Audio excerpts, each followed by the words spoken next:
Biomutant, the hot new game about post-apocalyptic ant colonies. No way, man! A game about squirrels, chipmunks, some say cats. Whatever I am, I'm cute, and that's all that matters to me. A person who only sees bright colors and shiny things. I'm either a child in developmental site stages or a crow. How dare you? Hey, look! A PC game. We're gonna do this a little old-fashioned and a little new. This is Spit's scoring guide. We'll be using these guidelines for the rest of the review, as well as good old-fashioned style over substance. Yes, that's right. This whole review will be so distractingly charismatic that you're gonna forget that it's actually a well-made and well-thought-out game. Review. So, on with the show. On with the show. Let's get this out of the way as soon as possible. I put a pun in there while writing this and spelled pause, P-A-W-S. Feel free to roll your eyes and subscribe. Thanks. The visuals are top tier. While they're fresh, you enjoy the vibrant fur and the lush hills, all that kind of pretty sniz.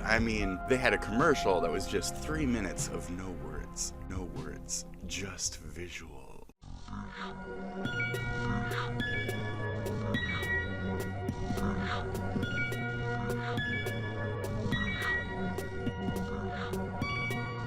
They know what they created and what they worked on. To make the entire review about just the visuals would be really stupid and, I guess, bandwagon. That's most of what any reviews are talking about. They slack on the gameplay chatter because most of them probably couldn't make it past the first challenge without devs holding their hands through the process and patting them on the back. Double jump, there you go. Once you get used to your surroundings, you start to see the simplicity and the edges and city and the edges and city and the edges and city and the edges and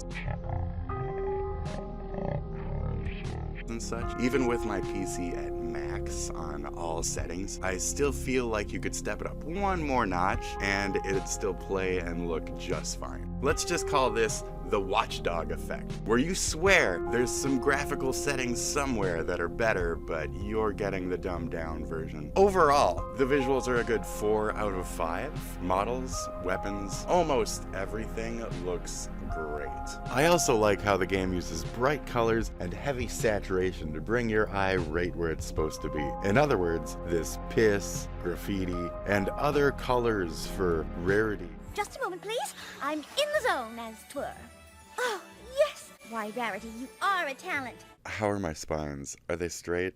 Now, how can I help you? Oh, my stars, darling! Whatever happened to your coiffure? Like these red and vibrant glowing treasures. This fur shader, or whatever we're calling it, was also used very well. Sometimes I felt bad for killing such cute and fuzzy things. But strictly visually speaking, this game is presented extremely well. Great environments and gasp-worthy sunsets. Sound.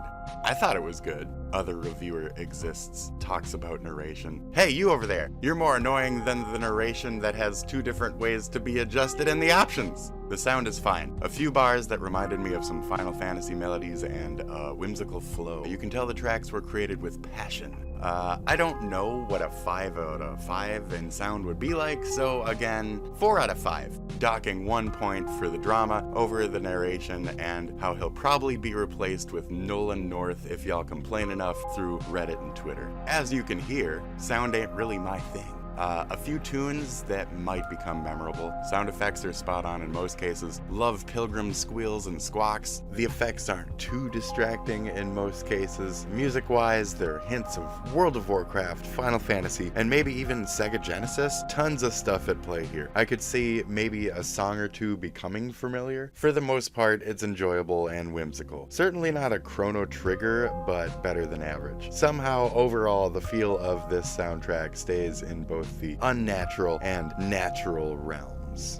Control. I'm not sure where to put the technical issues I have with this game, so I'm gonna put them here. To start, I've completed 2 quest lines that will not finish. I have snagged like 40 of these birds, never had a prompt hit me. I don't know if that's intentional with this creature or not. I started a puzzle and it was already completed. It was my first time doing the television puzzle and I hate looking up solutions, so this led to my first failure. Spelling error. Vehicle movement automaton features are slightly odd. Flight and such turn funny and feel heavy, but that's intentional, so I respect it. Machines you use, like the robot and boat, where are the stats for the parts that you pick up? Did I miss something? Keyboard or controller? I picked the latter. Like many games of this genre, you tap buttons, you do quick time events, you spin around in combat, and it's free-flowing and pretty fun. That being said, up on the controller had me healing, but it also had me standing still. But you know what? I can change that. The options menu features a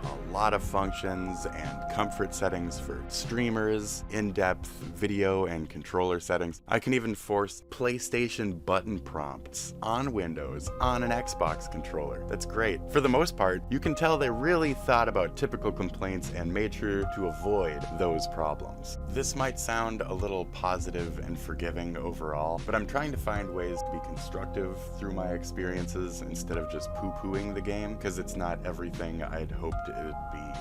We're gonna go with a 3 out of 5. I want to go low. The above mentioned problems are slightly forgivable. This was launch day, and in my opinion, very successful compared to many other launch days out there. But it would be nice to see these problems fixed promptly. Funk factor, aka playability. Heads up, docking 1 point for control-related issues and adding 1 point for putting this karma-based function into the game. Normally, when I pre-purchase a game, I don't watch anything beyond what initially interested me. I avoid all other reviews, no moist corpse dunker videos, none of that. Basically, it feels like 20 games in one and has mild features from each of the titles that you could compare it to. Dashing through the rain on a glow-eyed mutant horse, over the barrels we go, caustic Mastis course. After 40 hours, it's like skating on ice. You eventually stop slashing at useless background barrels and boxes and become a killing, looting machine. Some say godlike? Sure, but you built your feral Sona that way. You deserve this, right? Narration? Do I deserve this? Is this my story? Listen to my story. Listen to my story. Tie-dye? Turquoise? Turpentine? Terraria? Beetle the Timid Tappin Taxidermist? Total Meltdown? 3 out of 5. Sound should have also been 3, and I feel like I give controls too much of a break. The game turns into a dodge and shoot fest much too quickly, even when on hard and putting all stats into resistances, fight moves, and charisma. Challenge. We were talking about how the bosses could be a bit harder, or what you think I am, huh? What you think I am, fucking worm like you? I told you, man. I told you, don't fuck with me. No, but you wouldn't listen. Why, you stupid fuck. Look at you now. Or how I spent every point ever on charisma and I'm still a murderous land-gobbling Fern Gully fuzzbomb, which is fine, but I picked hard mode for a reason and I wanted a little bit more frustration, or at least I expected a little bit more. The game had a spike where I needed to back off a little and learn how to heal and dance, but once I had a great gun that I upgraded and found my footing, the enemies have pretty much been a total breeze since. Mild spoilers in this area, by the way. Skip here to hear the narrator say Swizzgibblers or something similar. Tossing ducks into the boss's mouths was cute, but it felt a little additionally overpowered compared to the damage I was already doing, and I feel that the patterns for the bosses need work. Not only is the average age of a gamer 35-ish, but kids like a good challenging and adult-like experience. Getting determined and learning how to win, that's part of the thrill. But again, I don't need every enemy badass 1 or 2-shotting me, I just need something beyond there's ranged in the game, so twirl and shoot. Then again, I did loot and farm like a G to get to this status, so yeah, eat tail, mother. Excuse me. 3 out of 5. Just like the difficulty, it is somewhere in the middle. As of update 1.04, this is my opinion. Even with this new extreme difficulty, I was still able to kill Lupa Lupa with no armor on and just a gun. Overall score? They only want you when you're 17 out of a possible 25. This game is so easy and stupid. I got all the psi powers in 5 hours. No, you didn't. Anyway, remember, many games have been $60 in the past. Is this one worth your money? Yeah, they made a decent thing here. It's got a certain level of quality to it. That's it.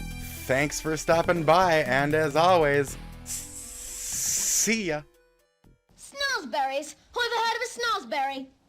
We are the music makers. And we are the dreamers of dreams. Dreamers of dreams. Dreamers of dreams. Dreamers of dreams.